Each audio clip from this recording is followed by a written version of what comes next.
He's quick. You know what I'm saying? His pad level got to get a little higher to me. You know what I'm saying? It seemed like he started out, uh, uh, low center of gravity. You know what I'm saying? But he hell of a in the run, man. I think, he sprung a lot of big runs, especially on the inside. He likes to pull. You know what I mean? I know that was something that our offense did a lot of the last couple years. You know what I'm saying? Especially down at the goal around the goal line, you got David Montgomery down there, Craig Reynolds with the short runs, and then Jameer Gibbs is quick enough where he could get on the outside. So I like the pick, man. When you look at it, well, to start the show tonight, 14, 12 guys went before he did offensively. Okay. Eight offensive linemen went in the first round, and Tate Ratledge was the fifth offensive lineman to go in the second round. He was in the top one or two of the second tier of linemen, right? So I have no problem with the pick. Um, listen, Izaraku was off the board at that time. JT Tuamalo was off the board. Terrence Ferguson, my favorite tight end, was off the board. Demetrius Knight Jr. was off the board, and Nick Skirton was off the board. You know what I'm saying? At that time when we passed on Mike Green. That's pretty much the only pick, you know what I'm saying, that we can look back and say the Lions straight up passed on Mike Green twice. You know what I'm saying? But those other guys, like I said, maybe if Izaraka was on the board, maybe they would have went that way. You know, say you never know. JT Tilmalo, maybe he might have been the pick if he was there. But I listen, I'm not gonna knock it because I figured this guy's gonna start, man. I don't see any scenario where he's not starting. You know what I'm saying? On that. Well, that's a good thought. And we were just talking about that before the video started. So I want to ask you this while we on air now. Uh-huh. Uh, we would think when you look at the amount of talent he has and experience he has, and we also discussed Miles Frazier. We'll get into the Frazier video probably later on in the week. Yeah. But we discussed the type of talent both of these young dudes have, Yeah. and we discussed the possibilities and this excitement too, because this is both of these guys are our guys, especially Frazier. You and I have been Mm-hmm. raving about Frazier ever since the Senior Bowl, so we amped and we stoked to really get to see those guys out there on the field. Mm-hmm. But by default, Yeah. Mahogany, he's going to get first crack. Mahogany played well down the stretch of the season once he was finally able to get out there on the field. Yeah. Glasgow's a vet. The veterans are always favorites on the team. They're gonna always get first crack right as well, right along with the new young guy that showed a lot of promise his rookie season. And Frank is Frank. Yeah. Frank is the rock. Frank's not going anywhere out of that spot until Frank leaves on his own. So, kind of by default, both of these guys may end up being bench players.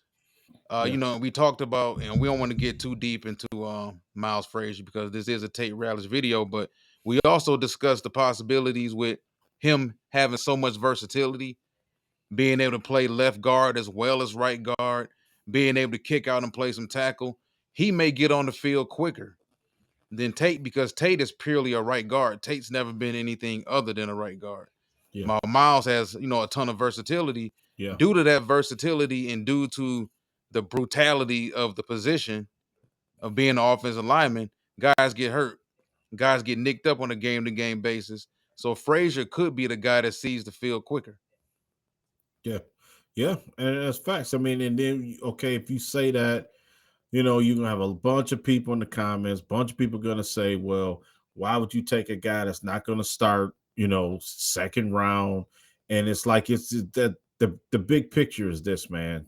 Just what you said, man. You when we was talking before we got on the air, like when you get in a pinch, injuries happen all year. You know what I'm saying? Listen, these guys playing 17 games. Hopefully you want to hope your offensive line stays intact, but sometimes it's just not the case, man. You know what I'm saying? I was thinking of this maybe if Ragnow let's just say if we give Ragnar a week off or two, now we can do that. Well, you know what I'm saying? Now that we have the flexibility because you can move Glasgow, can play center. You know what I'm saying? I know Corby Sorstal last year was kind of practicing at center. You know what I'm saying? If you get into a pinch, maybe Mahogany can play center, you know what I'm saying, for a couple weeks, until those injuries heal. So I think both these guys, Tate Ratledge tonight, he's too good to not see the field, man. Maybe like you said, it could be a situation where Glasgow might get first crack. I'm sorry, Mahogany might get first crack at it. It's going to be interesting to see where Glasgow fits in all of this. You know what I'm saying? Because I've been calling for change a little bit. A little bit of different Yeah. uh, you know what I'm saying? I just think that we need some more talent. We finally addressed offensive line. Me and you've been talking about the talent hasn't been there. You know what I'm saying? I mean, high end talent, and we got it finally. I just think that now it's just a piece. The puzzle's got to fit right together. Tate Ratledge as a whole. Hey, listen, I like what I see, especially in the run game. The Lions are their bread and butter is Gibbs and Montgomery, and I think that to have Tate Ratledge in the fold, to have Penei Sewell, Taylor Decker, Frank Ragnow, Kristen Mahogany. It's man, it's so refreshing just to know that we addressed it. Because listen, Minnesota did the same thing. You know what I'm saying? They took Donovan Jackson. You know what I'm saying? Chicago's been building offensive line. Green Bay, I think out of the four teams, their offensive line might be the weakest right now. But I think the teams that we're going against coming up, Walton 2025, 26, they're going to call for us to have our offensive line got to be strong, man. Period. And we can't just. I agree with Greg. I mean, it's just, man, you cannot have any kinks in the armor, man. And I think, just what Greg said, I think he was horrible at the end of the last season. That Washington game was deplorable. That was one of the reasons why they lost the game, in my opinion. You know what I'm saying? It was just no pushback on our offensive line, and we don't have that. The Lions are not built on like finesse anymore. I don't believe that. I think we gonna you punch us, we punch you back. You know what I'm saying? You knock us down, we getting up, we knocking you down too. You know what I'm saying? That type of thing. So every game's gonna be a dogfight. What better way to usher in some new talent? And then two, I think Tate Ratledge is a guy too. He can thrive with this offensive line. Just what Greg said, like when you got other stars around you. Okay, I just think that the pressure's not going to be on him. All he has to do is just play, man, just like he did in college, and he'll be fine. You know what I'm saying? It's just gonna be interesting just how it shakes out. You know what I'm saying? Who's gonna make? Who's gonna be on the starting route first game of the season? Who's gonna actually be starting on that offensive line, man? It's gonna be very interesting because, like you said, Miles Frazier is so talented. You can't keep a guy like that off the field. Tate Ratledge has got great traits, great things that this lines this line can bring, especially in the run game. I think Tate Ratledge is going to be awesome in the run game, man. I just want to see it all come together. Just what you said when we drafted him, like camp gonna be crazy, man. The offensive line room. Think about the competition. Well, I mean, that's right there. Like, you know what I'm saying? That somebody going, and I think that it's up for grabs. I really do. I don't think nothing's set in stone. I mean, what if it's a situation where I'm just putting it out there? What if hell, uh, Taylor Decker gets outplayed? I mean, even though he's left tackle, and you shuffle the line around and you put, And that's the question. I dare was, I I was I was say, waiting on you to get around to that, and I was what like what if there's the question, like how loyal, because Hank is still there too. yeah, So we don't know. Like Hank is also now the run game coordinator. yeah, So Hank is not only just responsible and loyal to his guys as far as the offensive line room. Hank is also responsible for keeping that run game going. yeah, So you may be loyal to Glasgow, but what if Ratledge or what if Miles Frazier turned out to be light years better than Graham Glasgow in the run game? and we're Mhm. struggling to get the run game going between the A gaps and the B gaps. And you got these two young dogs in practice who like, listen, I can get out there and do this, coach. Are you a team that's so loyal to your veterans that you'll just go down with the ship? I don't want to see that happen. And I'm kind of interested by that because for one, like I said, Hank is back. Hank is an excellent offensive line coach. Hank is now currently also responsible for the run game coordination. So Hank has more responsibilities on his plate now. Like it's not just about staying loyal to my guys. I got to be loyal to my guys, but I also got to understand that listen, if I don't get this run game going, I might get fired. That's just the nature of the business when it comes to the NFL. But what I do like about the guys they have, and I'm not talking about the Kobe Source Dolls of the world because I never really considered him. I considered him a guy who was a late round reach. And considering where he was drafted, yeah, that was still kind of a reach from William and Mary. Interesting enough, was it Charles Grant, who the Raiders took later on in the draft this year? Yeah, Way better player, but that's the guy.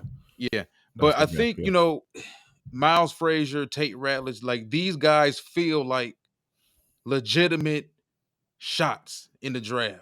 They don't feel like a Giovanni Manu. Like these feel like, okay, you know what? We talked about the possibilities of them trading up for maybe Tyler Booker or Booker falling to 28. Well, that didn't happen because Dallas valued him. And what did Dallas do last season? They took a guard in the second round last season in Cooper Beebe. So I think teams are also getting back to realizing that, hey, listen, if we can't protect our quarterback and we can't get the run game going, we don't have a damn thing else. That's the key thing to it. Now, to piggyback off what you were just saying before we get into the whole Tate Ratledge, the scouting report for the most part, what he does well, what he doesn't do so well, and the film study, you look at the fact that people say, well, we got Graham Glasgow back and we have this and we have that. There's not too much, honestly, going on depth wise. I want to take a look real quick. And I don't even want to get into like the Our Seekers of the world and the Kobe Source Dolls. To me, those guys don't actually matter too much. But once you start talking about Decker, Skipper, and I love Dan Skipper. Dan Skipper is a decent backup, but you and I discussed this prior to the season. This idea that we can't upgrade from some of our fan favorites, yeah. that's something that fans have to let go. And you're All talking right. about after Right. Skipper, Giovanni Manu. I just have a question mark right there in that spot right there on the roster right there. Yeah. Graham Glasgow starting in left guard right now, sliding for that. And then you got Christian Mahogany. Then at right tackle, you talking about Panay Sewell and Kobe Sourcedahl. So for people who say it was an abundance of riches, we reached, we didn't have to take offensive lineman that high. Why'd you take him that high? Why guard that high? That's why. And if we can explain that to you, maybe you don't want to hear it. You can always get on the internet, Google it, read it for yourself. That's not something that any fan should be feeling pretty happy about heading into next season. As rough as it was for us to stay healthy on the defensive line last year, the NFL proves that thing can flip right around and we can have that Yeah. same type of missed luck on the offensive side of the ball when it Offensive comes to line. the offensive side of the offensive line. So if you don't have any offensive line depth with quality players, add that to a non-mobile quarterback, add that to the fact that we're not a seven-step drop type of team offensively when it comes to our passing game. We're about time and rhythm. That's not going to work. So, you and I both felt like, listen, offensive line was something that needed to be addressed. We said this last offseason, matter of fact, and they finally jumped on it this offseason. So I want to get into a few things about Mr. Ratledge real quick. Talking about 6'6.5", I put the half there because these are his combine numbers. I know PFF recently had him at I think either 6'4" or 6'5", 330, 334 roughly, if I'm not mistaken. But these are his combine measurables. You're talking about 6'6.5", 308 pounds. Personally, I prefer my guards between 320 and 330, maybe 335. But He dropped a lot of weight, shedded a lot of weight, especially in the midsection. Maybe that's going to help him to potentially move the tackle. I don't know. And that's something else I thought that came up at the combine about him. And some people feeling like this is something also. I don't want to jump around too much, but I think this is something that people need to take into account in regards to him and his athleticism. Since 1987 to now, 2025, his RAS score ranks him fifth in guards since 1987, meaning he's the fifth most athletic guard, at least RAS score wise, since 1987 to be recorded. That right there lets you know this dude was a special prospect, but at the end of the day, everybody doesn't really value guards like that. The media doesn't really talk about guards pre-draft through the entire draft process. So it's hard for people to really get a nice grasp on these guards. But this is a quality player we got. You look at the requisite skill set, you're talking about needing the having the ability to A gap protect. That right there is the number one job for any center, any left guard, any right guard, because if you cannot protect the A gaps on either side, that means you're going to give up a ton of pressure up the middle. That also means that you're not going to be able to run the ball between the tackles, and therefore you have no game plan, you have no scheme, you have no offense. Second, high IQ. He's alert to all stunts and twists, athleticism, ability to fluidly move in space. And what I mean by this is when guys, a lot of guards get out in space, some tackles, not necessarily tackles, because you have to have a certain level of athleticism to play tackle in the NFL. But as a guard, or even a center for that matter, when you get out in space, how comfortable do you look moving at that second level? Because, of course, as a guard, you're out there looking to hit somebody. You want to hit some poor free safety or some poor weak side linebacker. If you're not comfortable and athletic in space, those linebackers will take your head off as well. So that's something else that he also has. It's pretty much another feather in his cap. Pulling at the second level action, physicality, and toughness in the run game. That's something he has an abundance of.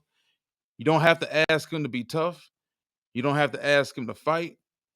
You don't have to ask him to be physical. That's Yeah, something he's facts. going to bring. Yeah, that's something Facts. he's going to bring pretty much consistently. Scheme versatility wise, when it comes to blocking, he can play either big on big, he can play full slide, or he can play some jet pro, etc. Ability consistently to anchor and reset.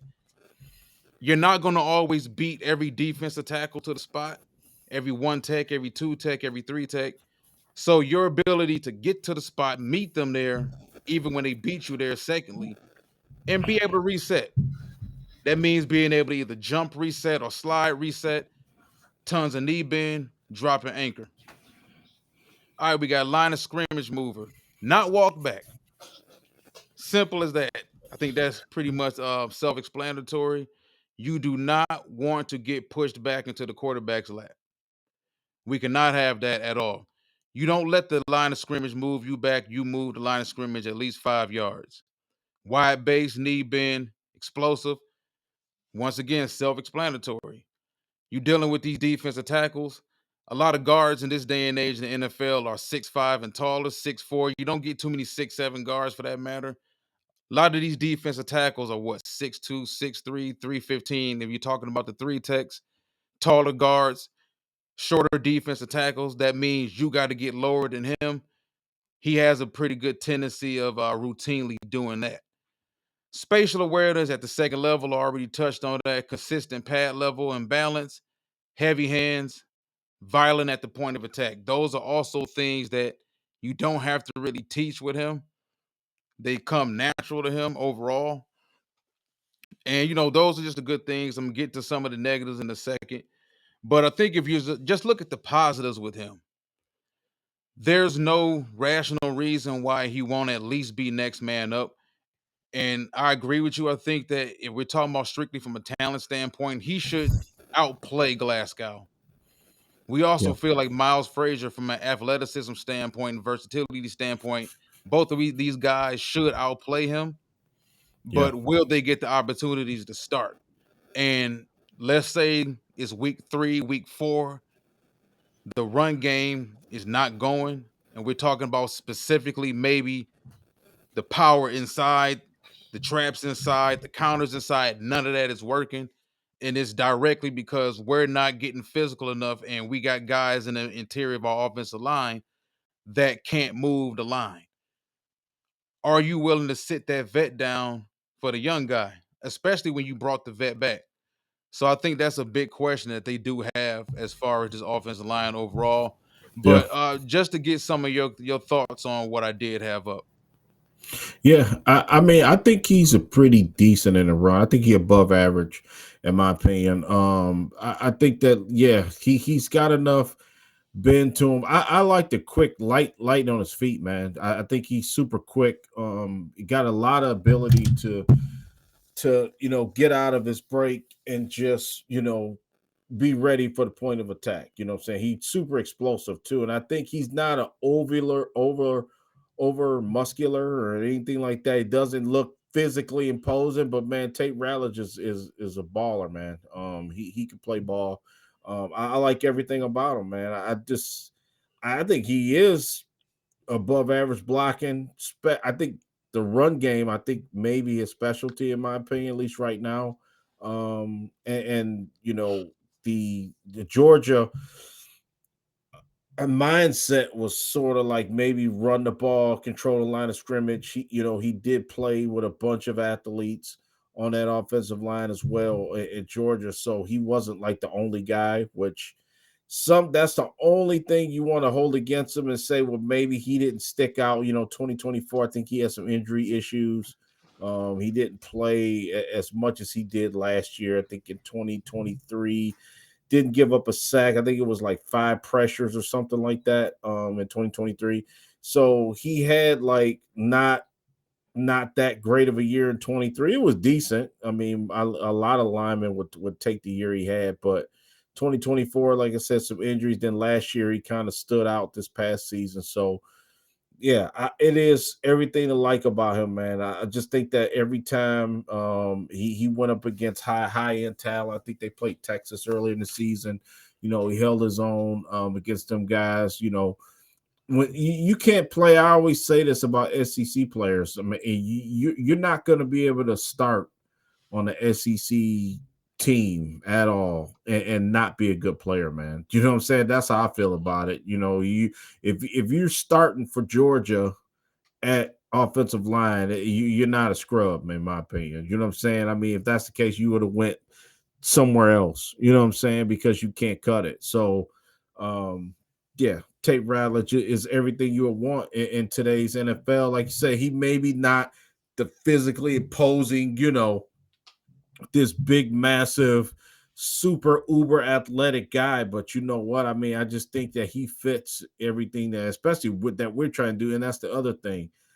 I just think that all of these guys that Brad Holmes picked fits what they're looking for. You know what I'm saying? And it's their, like they can say, I like pistachio ice cream. I can say I like cookies and cream. It's just they have their own preference, man, of players that they like. You know what I'm saying? And he fits the bill of what they're looking for. You know what I'm saying? And I think it will mesh because we're in a division where again, you're gonna have to be tough at the line of scrimmage, and he brings that. I mean, he'll lower the hat, he'll go after somebody. I know after the whistle, you still got to look. You don't have to look for him like walking back to the huddle. I guarantee you, he's still mixing it up. It with the play before. You know what I'm saying? Well, he plays to the whistle is what I'm saying. You know what I'm saying? He's going all the way, finishing blocks, finishing plays.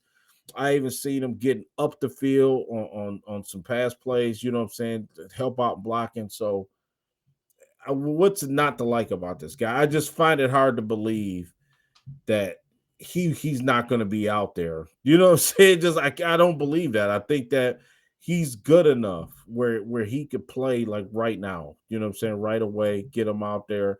Where and who's going to be at a disadvantage? Again, that remains to be seen. You know what I'm saying? How it's going to shake out. So. Yeah. Yeah, like I said, I mean it's gonna come down to if either he or Frazier outplay Glasgow or Mahogany for Hmm. that matter, because it's not etched in Yeah. stone that Mahogany is going to play great. We expect him Yeah. to. We hope he does, but Yeah. realistically, sometimes offensive linemen play different, positive, negative on a year one to year two basis. So it's not always that guarantee. But like I said, I Yeah. mean, it's you just have to have offensive line help. You have to have depth. It's not one thing. It's not the only thing to just have depth. You have to have quality depth. That's something you and I have been Right. screaming at this fan base for the longest about defense. Everybody screams about how deep we are. We got depth. We got depth. The depth got us to 15 wins last season, but those depth players were not good enough to get us to the next level when you talking about money time. And by money time, we talking about the second week of January. And by the Yeah. second week of January, we talking about the playoffs. Yeah. Stars get it done in the playoffs. Big time quarterbacks get it done. Yeah. Edge rushers get it done. Cornerbacks get it done. Quarter top level head coaches get it done. Defense coordinators, offense coordinators, that's what gets it done. Yeah. C minus, C plus try hard players, that's not what gets it done in January. So Yeah. hold on one second. We got some static coming in right now. That might be your microphone. I'm Is it sure. static? Can you hear Oh yeah, something? there we go. Yeah, we You good good? now. Okay. Yep. So give these people a couple more thoughts on you have as far as Mr. Ratledge for 1 second while I bring up this film. Yeah. I mean, listen, he went after Ozzy Trapilo. That was another guy that we kind of had on our radar. I think the Bears took him a pick right before. It's ironically went to the Bears, and then you get Green Bay that took Anthony Belton, two picks before that. So I mean, I always play into the fact that other teams in your division, you have to, counter what they're doing, man. And I think that, like, just like you said, I think that right now we're back to running back ball control. Because remember, it was a time where running backs wasn't really thought of like that. You know what I'm saying? In the NFL landscape, where it was a part of the offense, but now you want the home run hitter. Big, look at Ashton Genty, look at Amarion Hampton. Those guys got drafted early. So, you know, teams following suit with Bijan and Jameer Gibbs and Quinshawn you got Junkins and Travion Henderson. Travion Henderson, correct. Trying to just so now, having said that, make sure you get you a Tyler Booker. You get you a Gray Zabel. Those guys were those guys were hot commodities, man. And it wasn't. Remember, we talked about it all leading up to the draft. All of these guys, man, and all those guys were off the board. You know what I'm saying? Will Campbell went early, and so I always if it's your guy, go get your guy, man. You know what I'm saying? I clearly Tate Ratledge was on Dan Campbell and I mean Brad Holmes, Dan Campbell board, you know what I'm saying? Because they drafted him. I don't think they take anybody that they don't like, you know what I'm saying? Or they just like throwing it up in the air, throwing it against the wall and see if it sticks. I think that they sought them out. I don't know if they met with him numerous amount of times. I mean, it was a lot of players that they met with. I mean, we were hearing Josiah Stewart. They met with him multiple times. He was on the board, He but fell to they. the third. That's why we keep telling people believe half of what you see and none of what you hear when it comes to this draft talk, because we've seen teams bring guys in for 2 interviews and then 2 virtual interviews and still don't draft them. Yeah, yeah, So a lot of this, I think is to throw teams off, teams in the division. There's a lot right, of gamesmanship, when it comes to the NFL draft too. yeah, and it's all predicated on securing that pick. I mean, do you think? I don't even know if they would have maybe traded up to get him. You know what I'm saying?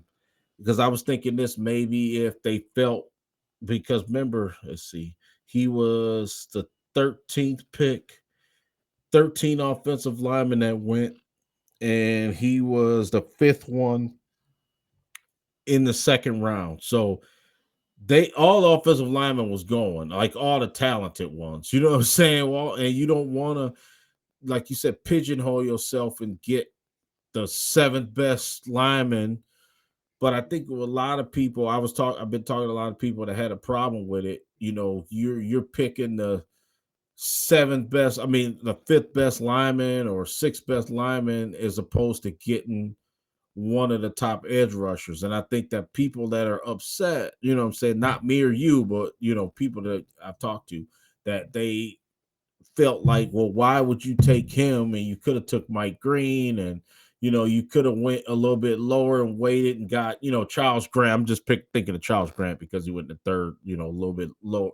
You know what I'm saying? But it's just like, again, it's like you got to pick a guy that you want. That's the guy that they wanted. So I think, yeah, they might have went edge rusher. Let's just say if they Tate Ratledge wouldn't have been on the board, or they might have traded up to get him. You know what I'm saying? Like they traded up in the past, like they traded to get Tesla. So I just felt that to get him where they got him, I had no problem with it, Walt. Just like me when you talked, if you would have told me after 60 picks, we would have had Talik Williams, Tate Ratledge, regardless of the number that's on the side when we took them, I would be happy. You know what I'm saying? So that's how I'm looking at it. You know what I mean? If you would have told me before the draft we was going to get those two guys in the first two picks, it wouldn't have been.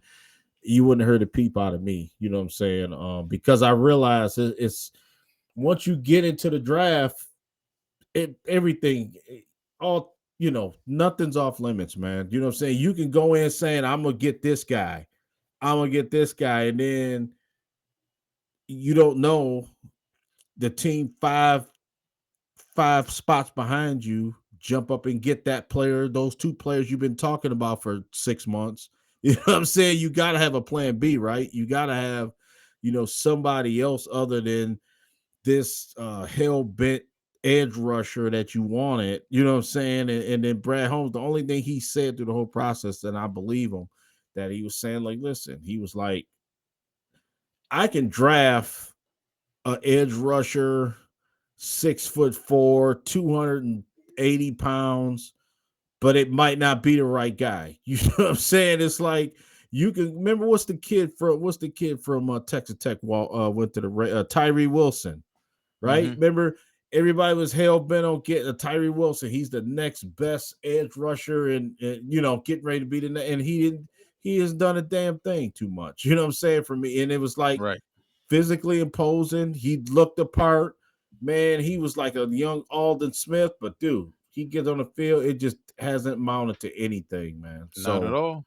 Not at all. that so and there's some truth to that. You know what I'm saying? Now the guy we took, we gonna talk about it later on down the line. At edge Oh rusher. yeah. So Yeah. um, I mean, I don't know if you got the video you got it ready Oh yeah. fired up so we can go through the film. Yeah. Because I think people gonna like this guy, man. I think that he works hard as hell. Total.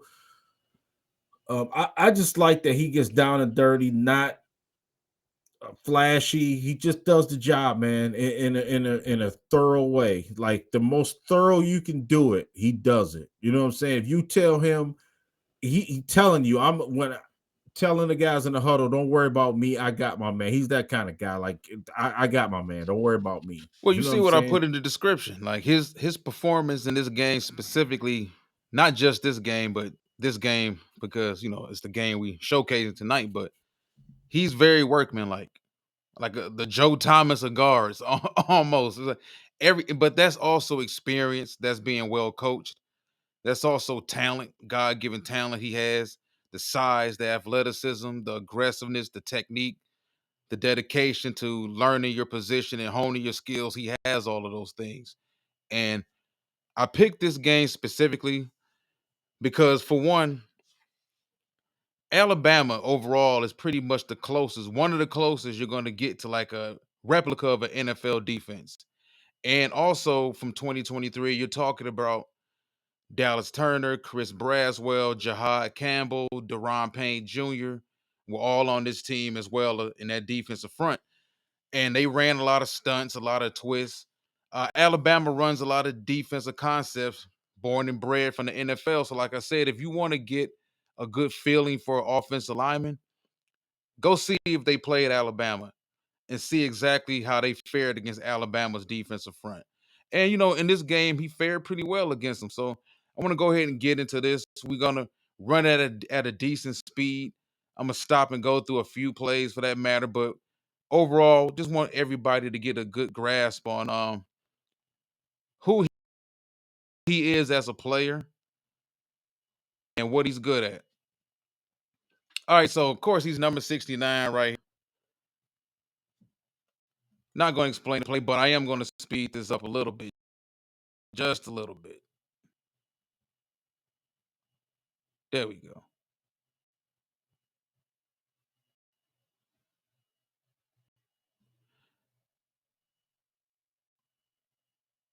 All right.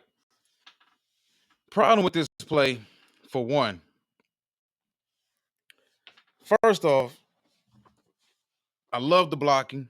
People gonna look at this play and say, "Well, the play wasn't for a damn thing." You're right, it wasn't for a damn thing. But in football, especially offensively, you have a lot of situations like this where the offensive line works in unison. They do everything they're supposed to do, but maybe the end result of it wasn't what you expected to be. Maybe the part of it, which was supposed to be the glamour part of it, getting the football to your top player. This right here is 11-man personnel right here. You would think, seeing how the blocking unfolded on this play should have been a trap to number two. Or, you know what, you want to go ahead and you want to pull 19 back, give it to him on a sweep. But to get this cute with blocking this solid, to me, was terrible. So, all right, what you're going to get first is on the front side. Actually, we're going to start on the back side. On the back side, 71 to 73. They're going to double team the defensive end right here. People are going to say, okay, well, if they're going to double team the defensive end right here, this defensive tackle right here, what's going on with this edge rusher here on the outside, which I believe is Chris Braswell from 2023. No need to worry about that. We'll get to that in a second. If you look at what's going on the front side, 69 right there at right guard, Tate Ratledge, he's going to get out and pull. When he gets out and pulls, 77, the center, is going to shift over. He's going to take the one tech. Yeah. 65, right tackle, he's going to take the edge rusher. 19 is going to pull because that weak side, that strong side linebacker out there, Yeah. he has pretty much no chance to make anything happen on this play. Now, I'm going to go ahead and run this because what Tate Ratledge does, all of this is built around Ratledge getting to the B gap. Because 71 to 73, the defensive tackle, all he wants to do, hopefully, is get 73. He's not going to be able to handle 71. He's not worried about 71. He wants to get Yeah. 73 into that A gap. He wants to close that A gap. He's not going to be able to get there himself. Now, what he does on this play, I think, is a little foolish. He pretty much just threw his body to the A gap instead of kind of lining up, getting skinny with 73 sideways and kind Yeah. of get half man and getting half his body, at least half his body over to the A gap. Yeah. So that exactly. So that way the running back isn't necessarily responsible for that mic right there, which is 32. That looks like a safety, might be McKinstry. I don't know. But once you in the box, damn it, you a linebacker for that for that particular play. But I'm Yeah. gonna go ahead and run this, and you're gonna see exactly how everything unfolds. Exactly. I'm gonna slow it down actually. And you're gonna see exactly how everything unfolds in slow motion and probably how things should have went. So 71 to 73, they're gonna smash him to that gap. So Exactly. Now, Ratledge did exactly what Ratledge should have did. yeah, he did his job on that. You know what I'm saying? That was a dumb play call. It But was they, you know like that what should have been though? a trap, if anything. Yeah, right. To number two, because like you said, they the way the defense was, so look right there. Look, that was the play because it's sort of like whoever running is, that's not ETN, the running back. I don't know who that is, but No, that he I forgot who the well, yeah, ETN is over there with Clemson, but I forgot what running back that is, number two. But look at number 32, the yeah, designated Mike on that play. Like yeah, that's a safety. He wants no, that's a corner actually. He wants no part of that.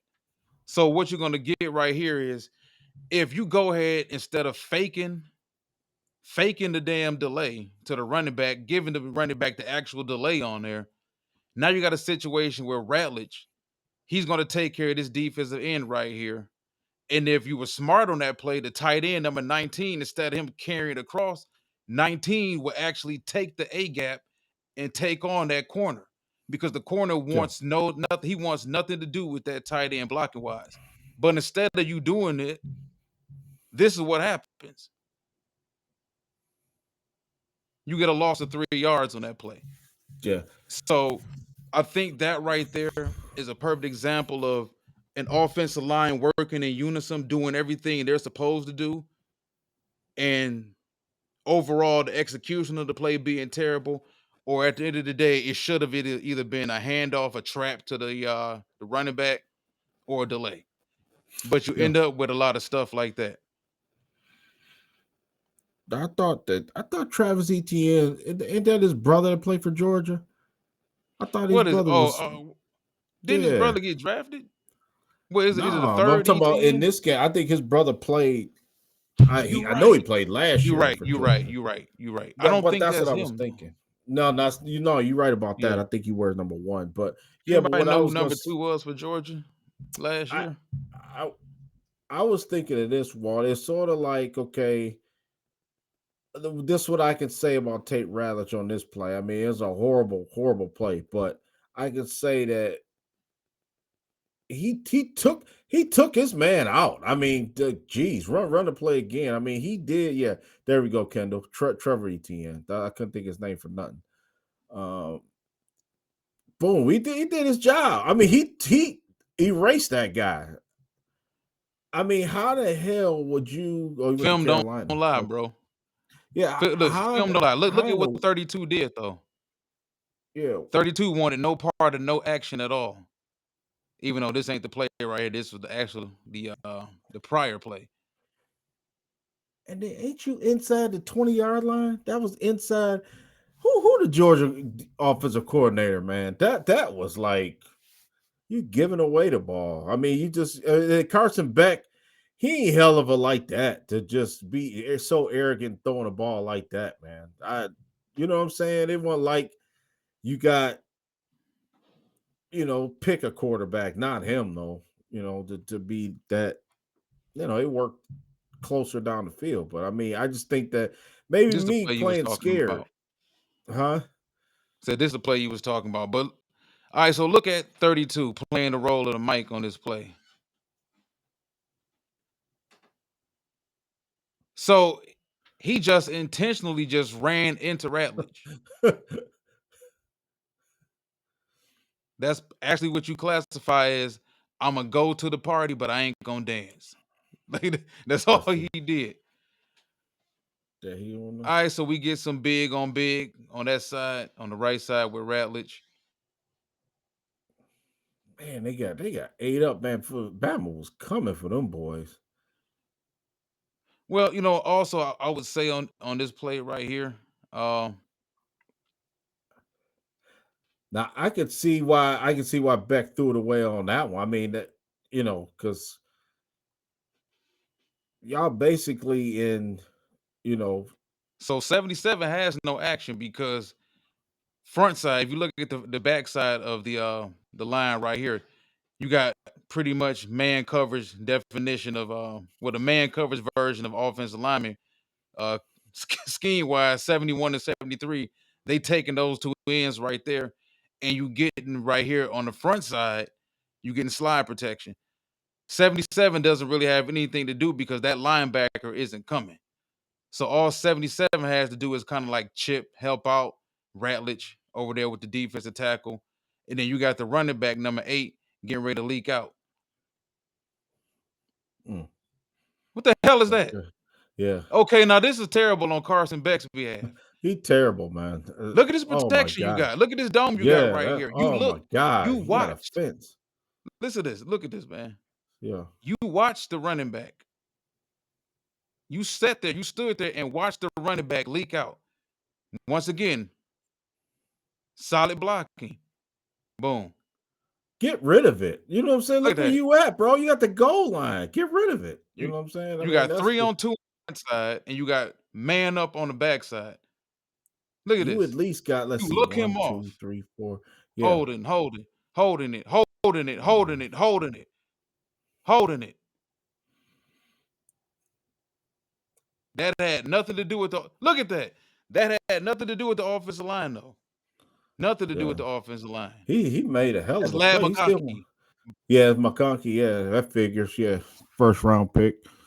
Yeah, baller. But Man, he. all of that counts as a QB hurry when it was all his fault. Mhm. Boom. Okay, so I'm gonna run this back a little bit.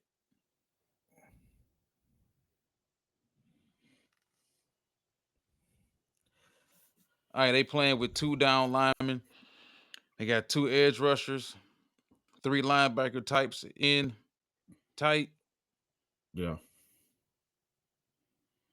All right, they bringing 4.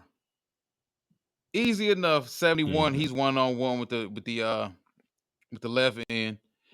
You getting a combination on the inside, but 77, he's gonna fade off. They don't bring that linebacker too much at all in this game. I noticed that. So they left Georgia in a situation where it was pretty much easier to block them from a numbers game wise. You're looking at what's going on here on the front side now. Hmm. Ratledge, once again, whoever this edge rusher is, he's trying to get skinny. I don't know what this edge rusher doing on the outside. Ain't that Braswell? Oh, that's Braswell. That's either 41. Braswell or that's Yeah. Dallas. Dallas Turner. But what I'm saying is, Okay, stunt. dude, Look yeah, where Ratledge because is at. Now you see I'm where looking Ratledge at, is at, right? yeah, yeah, I see him. Yeah, right there on the right. I see him. Um, I see a number of things, man. This is a horrible example, man, of just poor quarterback play. I mean, you first of all, you just put your quarterback on the island right now, and they offensive line really ain't winning a battle in this. Really, they not. They get kind of Terrible pushed throw. back a little bit. You know what I'm saying? It's just Tate Ratledge is a guy that knows his assignment, and he only one guy, but just to have the amount of talent that they had up front, it was just nothing was working. I don't know. They was really in a bind in this game. They had to lose. I wonder what was the score. They had to have lost this game. They couldn't have beat Alabama playing like this on offense, man. You know. Um. Now is okay. This is okay. Run this play. Is this now? Talk about this one. Now, is this Tate No, Ratledge's this is the same assignment? play. Okay, okay. Is that his assignment to? That's textbook. That's Okay, textbook that's all I right was there. get to. Go back to that. Okay, he blocked one. He rubbed one. He rubbed the first guy and then What's the went after pass his off? guy. It's the pass off. So it's obvious right now. This high IQ. Tate Ratledge understands. He can see it coming. You can see where his head is pointed right now. He understands that defensive end right there.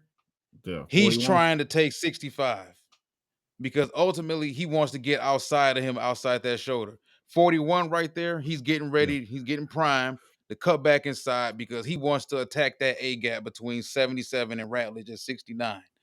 So Ratledge's responsibility, which is what he's doing right there, he's not trying to block him. All he's trying to do is pass him off to the line to his tackle. That's all he's trying to do. And once he passes him on, look, he pushes him off, catches the edge, Hmm. save this man's life just so he can do this bullshit. Ain't This. nobody This is what I'm open. talking about. He Yeah. saved that man's life just so he can do that bullshit. First And and that was 10, the wrong man. route, though. It seemed like they had three receivers past 15 yards. Where's the short guy at? You know what I'm saying? Where's the in the middle of the field throw? That was dumb play calling, man. It's terrible. But yeah, I feel you all. Okay. Okay, I see what you did there. He passed them off, sealed the gap. I like that. Okay, this is another play. Okay, yeah. Now he going against this guy one-on-one, right? This is his Look where assignment to Ratledge take. at, though. Yeah, he low. He beating him. He already beating him Shit. off the Ratledge is in strut. yeah, Look, he the only one on that line ready to go. yeah. You know what I'm Looking saying? at a 4-3 73 looking alignment at right him there. like, damn, he about to kill this guy. You know what I'm saying? Got him. Leverage. Yeah, Even though that defensive tackle right there for Bama, he's got some leverage. Can't see exactly from this angle, but you don't have to always get the initial leverage if you can beat that defensive tackle to the spot. yeah, And that's what he did. He beat him to the spot. He got set before him, one on one, hands inside. yeah. Now, this counter right here, this is designed. Well, Bama did a good job of kind of trying to blow it up. But if you notice, 71, 77, Yeah, there's a and lot Ratledge, going on. Yeah, there's a lot going on everything right is there. designed. They all kind of blocking in unison to turn everything outside. So that way they can open up things for 32, hit that A gap on the right side. And they did. Yeah. Woo. Look at that. Dude, if you Look got at the Ratledge. right the running back, could really he got a little bit of a crease, a little bit. Now, He could have 73 out there, he screwed up because seven. I don't know why he allowed him to disengage like that. look now. See, Rattler still. That's what I mean. Little playing and that little face mask I see there, a little bit, but a little face That mask. is some face mask I right there. see the little club right there. Oh, good. Good. Yeah, but that's So still. 73, yeah. 73 Yeah, managed to recover and get him out of that C gap. yeah. And that's a nice game right there. Yeah, yeah, yeah. I see 69 like he like to mix it up, man. You know what I'm saying? I mean, Tate Ratledge, we can see he battles out there. Okay. I like this. Okay. Shotgun. Okay. Now they're getting some positive yards. Now let's see him play downhill a little bit. You know what I'm saying? He's still fighting. Uh was able to just, muster up to get a couple yards, but All right, 3rd and 2. mhm. 3rd and 2. Ah, Okay, now look. Okay, hold on for a second. Now what's his assignment right here? Like, you know what I'm saying? Okay, clearly his he's got assignment it. Is right this here. a pull? Okay, is he pulling or is he? So this is an odd front. You looking at 3 down linemen. Typically in this situation, the right tackle is going to go ahead and man up on that edge on his side. Tate should slide over some to 77 and kind of help him out there, Chip, depending on the direction of where the ball is designed to go, running ball, rushing wise. Tate would get to the second level and take on this linebacker right here that's pointing the mic right there. But Mm. we're gonna see how this So unfolds he go shoot. slowly. So he should go and get him, right? Okay, okay. Okay. All right. So it's a slide protection. And Yeah, what I mean by slide protection is you got 73, 69, 77, 56, and 71, all sliding left. And 19, the tight end, yeah. all sliding left. That Bowers, Brock Bowers. Yeah, Yeah. but okay. Problem with that is Yeah, that, well, he that's a gives. well, I don't want to get too deep into that. That was more of a overload situation with Alabama on that side of the defensive line, with that side of the offensive line. Yeah. I didn't switch the angle up. So he's still at right guard. He's lined up right now with 91. I actually like this angle right here because you get to see exactly where they lined up. So you're looking at number 91 pretty much. He's not lined up exactly over him at right guard. At that spot, that would be 2 tech. So right now he's lined up at 3 tech right there. All right, we got some pulling. Look how quickly Tate got off. Yeah. Where's Tate heading? He heading to that C gap. And he got his boy trailing behind him. So it was all about the misdirection, the smoke and mirrors. Mm-hmm. And they All going of the that other was way. designed, yeah. All of that, Yeah. but man, Alabama got some them boys fast. Them I boy, think. Hey, that was man, them Darion boys Arnold. so yeah, them boys so disciplined, man. You know, yeah, 41 Braswell, yeah, he getting. And then Once let's again, see, another duo. yeah, Got another duo right there. Oh no, that's a flat out double team on yeah, but 96. Tate got my Damn. man sealed off. He sealed him off on that. Shit, that was a hell of a play right there by Tate. You know what I'm On saying? on Walt, he second and 6. erased him out that whole play. He erased him. Let's see. Because it was designed to be a double team. Look, he grabbed him. Yeah, it was a double team though. You're right. I mean, Yeah. he still kind of, I mean, Truthfully, it is what it 96 is. got him on the outside shoulder, but the right tackle managed to come in and help him out. Yeah. So they managed to work 96 all the way out that A They gap. sealed That's him right crazy. out of there. No, I don't know what the hell what the hell was he doing? Yeah. I guess that's all number 2 felt like he had to get. All right, 3rd and 2. Ball on their own 33-yard line.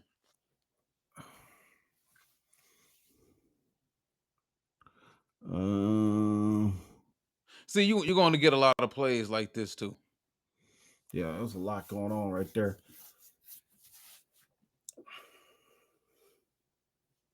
So that's another slide protection. The only thing about these slide protections I noticed against, let me see what kind of front Bama was in on this particular play. 1, 2, 3, 4. They had relatively 5 people close to the line of scrimmage. Yeah. So sometimes in them situations when you good shit 73. When you have them situations like that, man, them slide protections don't necessarily work when they start overloading the front line of the defense. Yeah.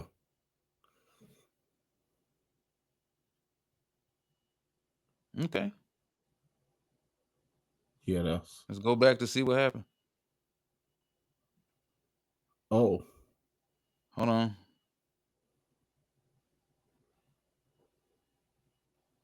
You know. Ratledge on 91. Ratledge are gonna pull. Yeah.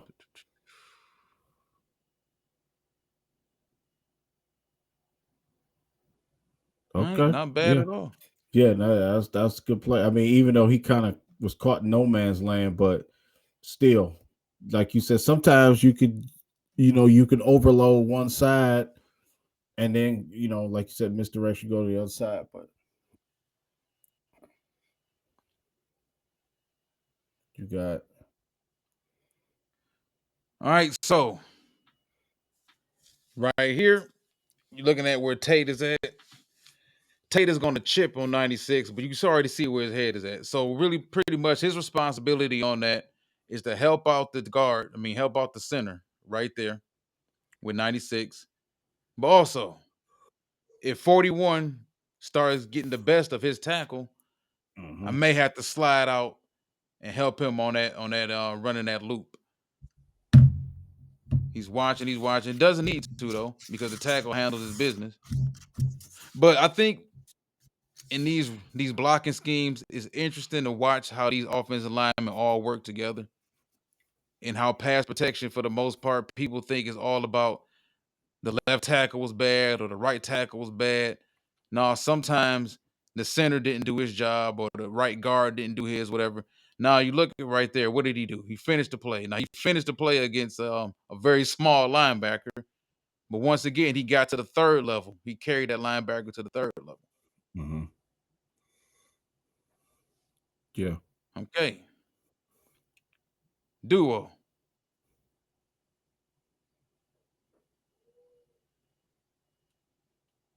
Oh yeah. What kind of shit is that?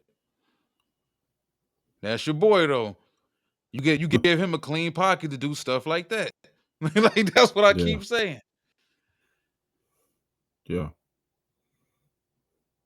Just take. Yep. There you go. Took Once 50 again, right on. Again, that was kind of same play. bootleg. Gonna roll out. All Yeah. right, good play. Man, Bama was there on them plays, boy. Them boys something else, man. Yeah, that's a lot of speed on that Bama defense last year, 2023. Yeah.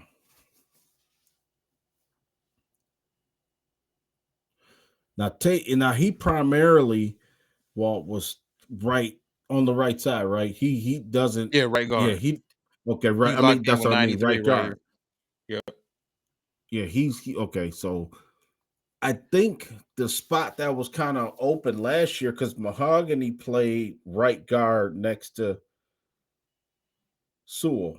right? Last year is the Hmm. high. Ain't that how it went last year for a little while? Because Zeitler was Yeah. on the left side. Yeah. So yeah. So right now it's a situation already. Unless I don't know, I can't remember if Mahogany played any left side or is it even gonna matter when he's at Boston College or not? You know what I'm saying? But he did play primarily the right side last year. Talking about Christian Mahogany, I'm just trying to see. I'm trying to get Ratledge on the field, man. You know what I mean? I want him out there pretty much. So we'll get into Miles Frazier, like you said, later on in the week. But it's just going to be interesting to see how this shake out. Once training camp starts.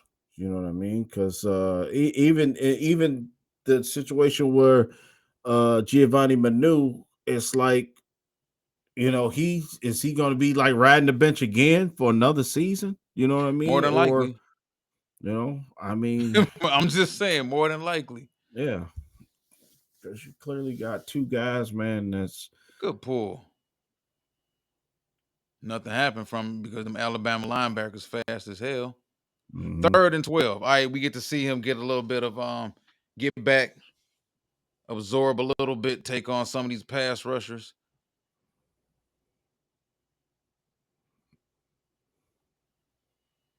Okay.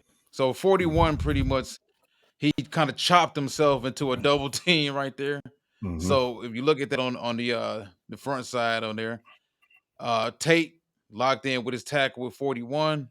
You get man blocking on the other side, but it looks like 92 is going to try to run a stunt, which he does. 56 catches him. Damn. Who the hell gave up that sack? Let me see that. Run this back real For the quick. 71. Yeah, I think of 71. Whoever 71 is, he was getting beat all night.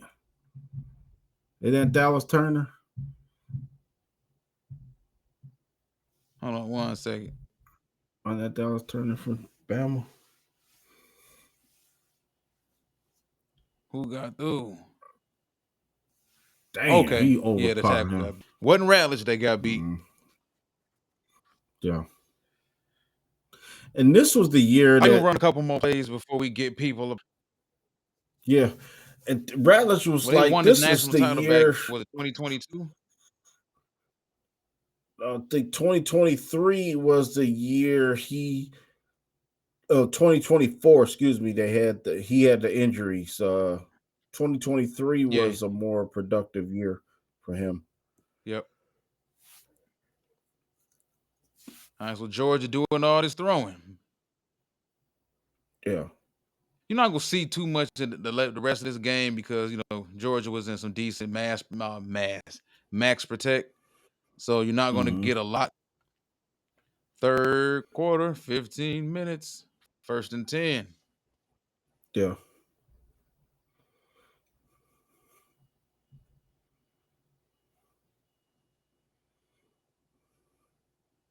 Wow.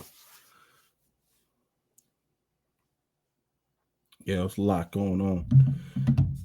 The chess game was something else in this game because they were going trying to disguise different things.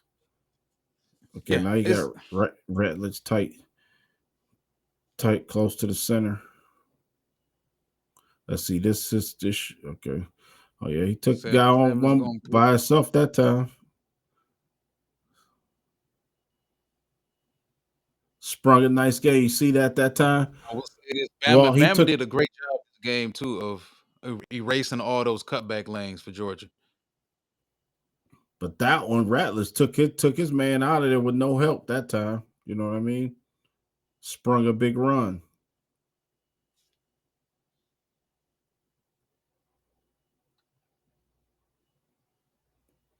Yeah. Yeah, but So yeah, that's yeah. go ahead. It's a lot. It's a lot to like. I'm sorry, I didn't mean to cut you off. It's a lot Oh, to you good? like here. You know what I'm saying?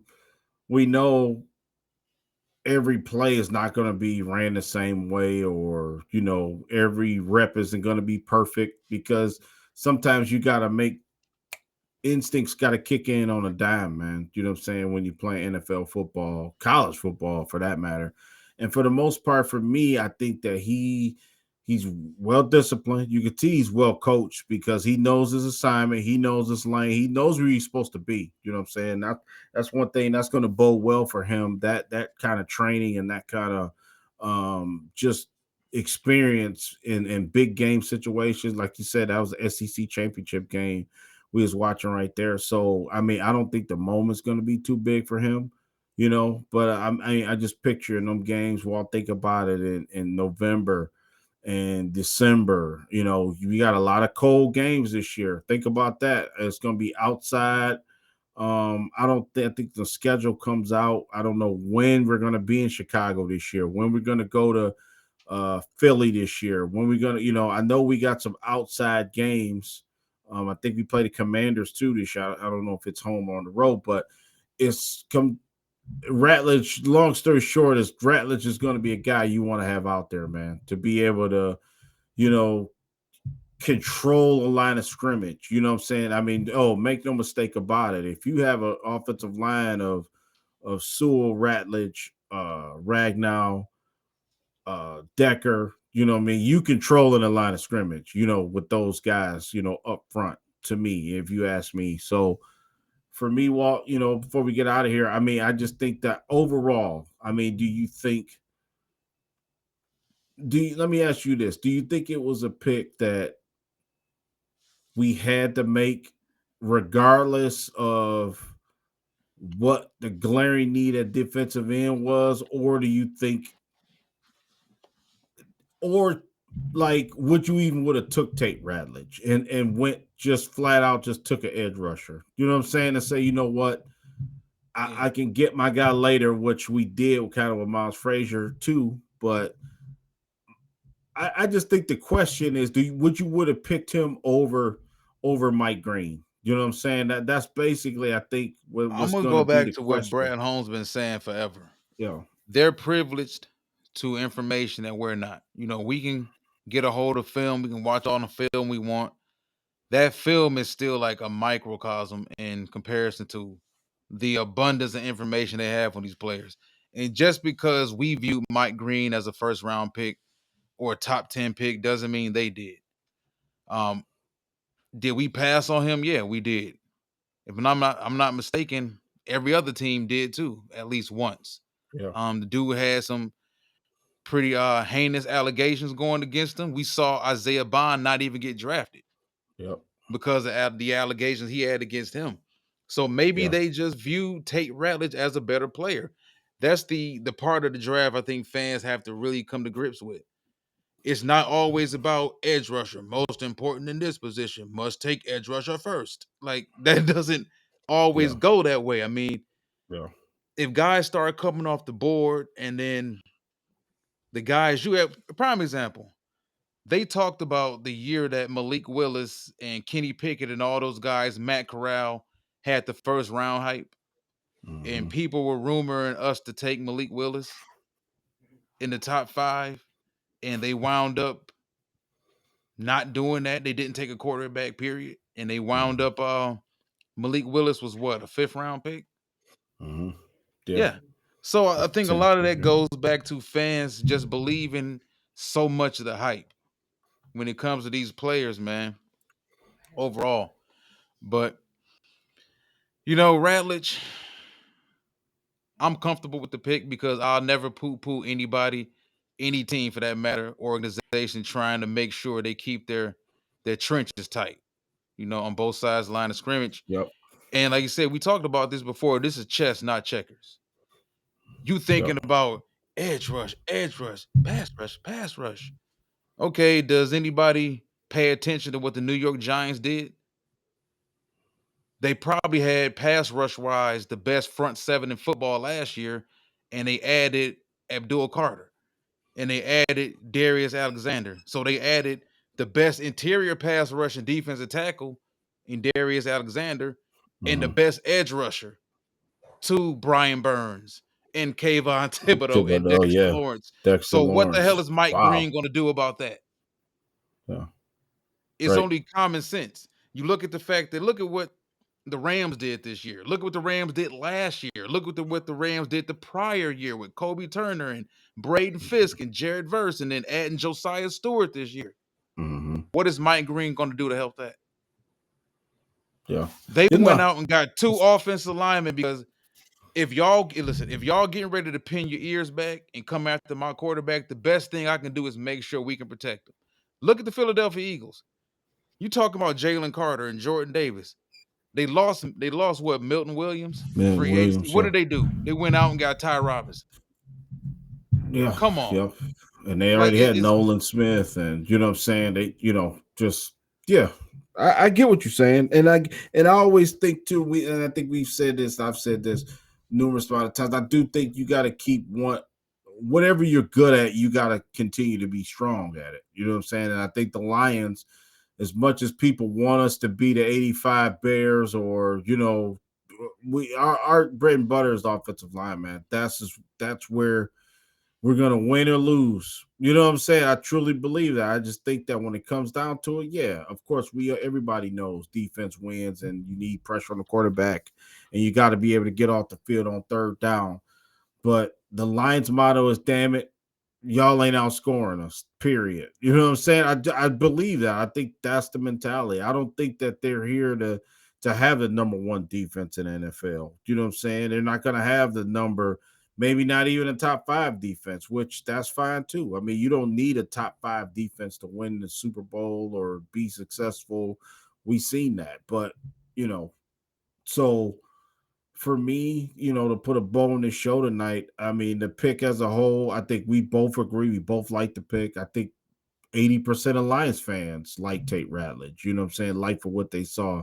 I think the film study, was a good indicator of who he is, you know what I'm saying, on a down in, down out basis. You know what I mean? I don't think he is a guy that you're really gonna have to hold his hand, man. I really don't. I just think that once he gets in the weight, I would like him to be a little bit more bulky, but then that might take away the athleticism. I think he's real nimble on his feet, man, and I really like that about him because we got a lot of guys in our division that can get to the quarterback. You know what I'm saying? So we're gonna need him yeah. when we're trying to fend off the Bears and they rush and pinning their ears back, just what you said. You know what I'm saying? What's the guy for Packers? Edrin Cooper last year, a guy that I was real high on. I mean, I think that he could pick up. We've seen him pick up in the film study. Chris Braswell was a guy that was constantly trying to get to the quarterback, and he was fending them off for the most part. You can Hey, chip him, give him some help, or I'm gonna say this too yeah. to piggyback off everything you just said. And there's another feather in his cap, and you right along with me. It's all about competition. Playing in the SEC, not only playing in the SEC against all of those other teams that put out these first round picks on the defensive line on a year to year basis. Think about the dudes he played against in practice the last 3-4 years, bro. Mm-hmm. Yeah. Jalen Carter, Jordan Davis, um, Nazir Stackhouse, That's your stack cost. Yep. uh, Quay Walker, Mm-hmm. all of these guys, Devontae Wyatt, Yeah. Wyatt. Yep. Green Bay. Yep. Trayvon Walker. Like he played against all of these dudes for Georgia. And not played against, but he practiced against all of these dudes in practice. Yeah. Week in, week out, day in, day out. Then you got to go out there on Saturday and deal with Walter Nolan and Ole Miss. Or Yeah. Shamar Stewart or them boys at Texas A&M. Yeah. This is why I'm so big on competition, man. Mm-hmm. For him to give up that little bit of pressures and Yeah. those few sacks and the amount of starts he had in the SEC, that's very, very impressive. Yeah. Because like you said, it was Texas. Who they got? Baron Sorrell and Alfred Collins. He held his own against Alfred Collins a couple times too. Both of those guys got drafted in the league. So just what you said, man. I totally agree. I think the SEC is NFLU, man, in my opinion. You know what I'm saying, with the talent wise. So, if you're playing and you're starting and you're playing on a high level for SEC squad, you legit in my book. You know what I'm saying? Because like again, the level of of intensity. The coaches that's in that league, Kirby Smart, Nick Saban for forever. They're not gonna let you. You're not gonna be a guy who don't love football and play for those guys. It's not even a thought. So I like Tate Ratledge. I'm happy with the pick. I'm just ready for training camp, to see him get in there and see where he falls. You know what I'm saying? I think the competition gonna be healthy.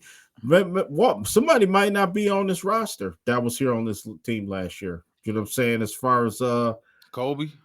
Kobe Sorstal, Awasika, I don't think it's a guarantee Broderick makes. Not Broderick. I'm uh, so why we so eager to get rid of yeah, we Broderick, so man? get rid of Broderick Martin. I Uh, I just lump him and Giovanni Minute together. yeah, Manu. Yeah, Manu Um, might be a guy they just wash their hands of all together. You never know. well, I expect these new dudes to smoke Giovanni Minute. Mhm. They Yeah, they they should.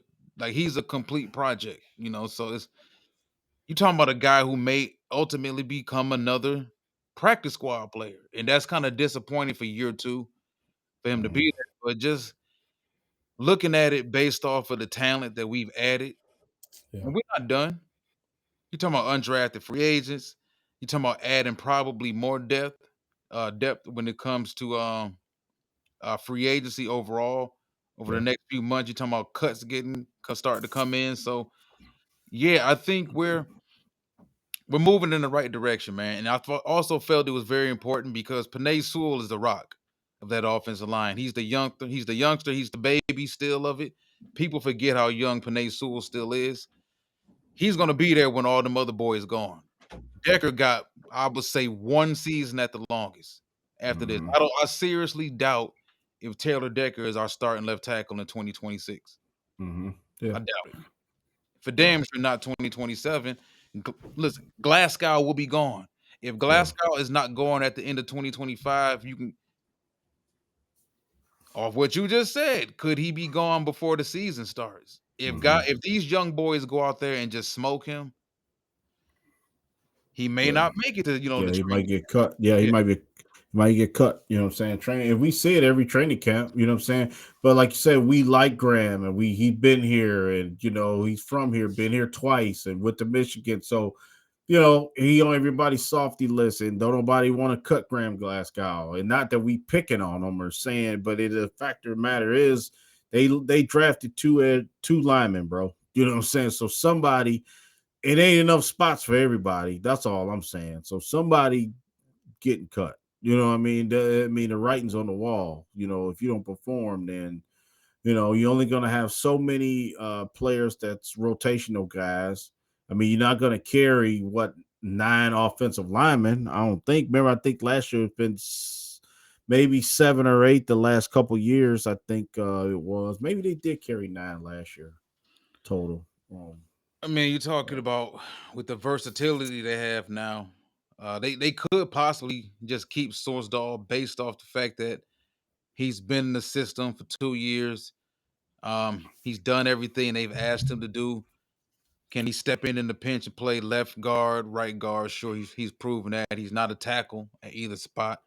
Mm-hmm. But you're looking at probably, and I don't want to start predicting what the offensive line depth chart is going to be, but I think it's honest that Makai Wingo. I brought Makai Wing. I think Makai Wingo jumped in my brain because you can't tell me that he didn't give them some side notes and some side insight into uh Miles Frazier as a player.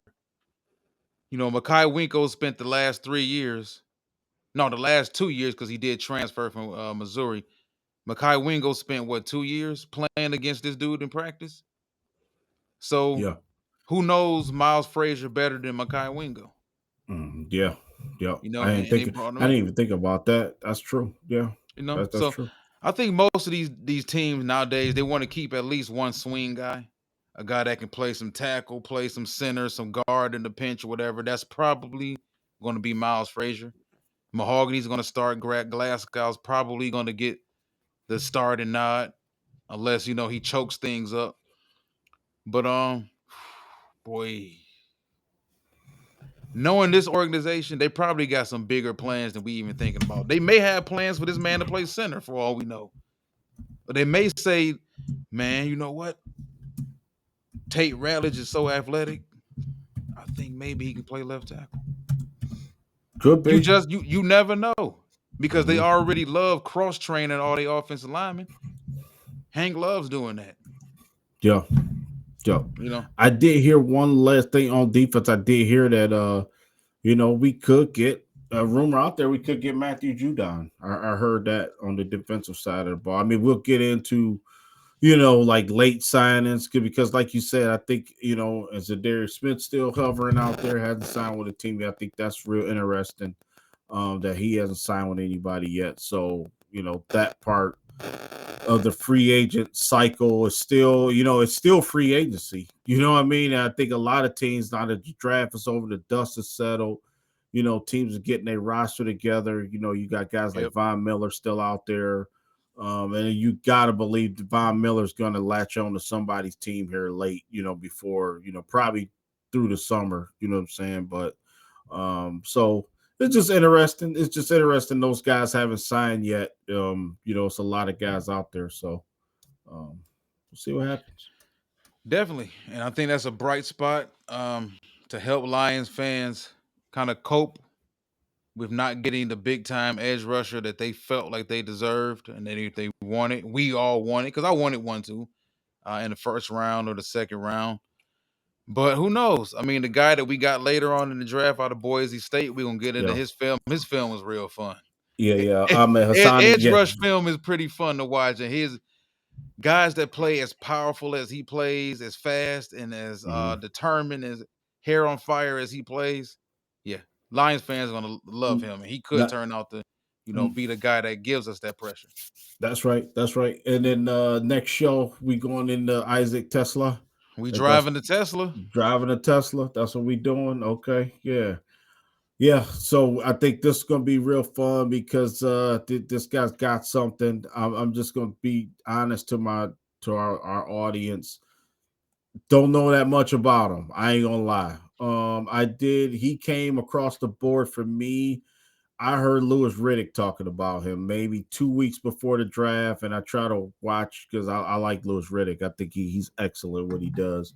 And I kind of looked at him and dude can play ball, man. When we will talk about like what we gave up to get him and who we were still on the board because my guy Landon Jackson was there and we didn't take him. Ironically, they played on the same team. I thought that was funny. That Yeah, they didn't take Landon Jackson. Wound up going to Buffalo, I think. But yeah, so it's gonna be fun. That's another fun video too. You know what I'm saying? Because um, dude has got it's something there, but like how much it's up to my man Walt. He'll let us know how much was it too much to give up, or was we right where we needed to be, or could we have got him later, or I'm always in the camp of waiting to see. yeah. You know, especially when it comes to players with talent. Now, Giovanni Manu from last year, I ultimately said this is bullshit. Me That too. was the first thing Oh because it man. do like you drafted a player, you moved up to draft a player in the third round. The ESPN didn't even have any footage on. Yeah. Like, Yeah. so you did the ultimate reach, for a Mm-hmm. prospect. I don't think Tesla was that big of a reach though. Mm-hmm. Tesla's name, to your credit, it was picking up some steam. The closer we got to the draft, people started talking a lot more about him. Mm-hmm. And we've talked about this at nauseum about getting a wide receiver, and I don't want to talk about Tim Patrick. We Mm-hmm. talked about getting a wide receiver with that X skill set, a Yes. bigger guy, 6'2", Yep. 6'3", 6'4", a guy that can similar to that DJ Chark skill set. Now, Yeah. hopefully, he turns out to be better than DJ Chark turned out to be for us and more consistent. But a guy that can run the deep posts, can run the corners, he can run that deep comeback. He's big and physical enough to go across the middle and run those shallows and run those deep ends and those short ones. Like, you want the guy that can do all of that stuff. We know what St. Brown is. St. Brown doesn't beat a lot of man coverage. St. Brown gets open through a lot of rubs, a lot of mesh routes. You notice when you see him get open. J-Mo's the guy that takes the top off the defense. We desperately need somebody that can do everything else. Yeah. And hopefully, if he works out, this is also a guy with big time hands. Didn't drop a single pass last season. Maybe it's a guy that just was underutilized in college, and now he's going to be in a situation where he's in an offense that's going to showcase his skill set. If he works out, nobody's going to give a damn about what we gave up for him. Let's be honest about it. Not saying he has to be a 1,300-yard receiver next year. If he No. turns out to be a 600-yard guy Yeah. or a That's 500-yard guy, gets us yeah. 4 or 5 touchdowns, nobody's going to care. Yeah. So, Possibilities. yep. All right, man. Another good show. Want to thank everybody for joining us again tonight. We will be back with Isaac Tesla, wide receiver, Arkansas. Till next time, one pride.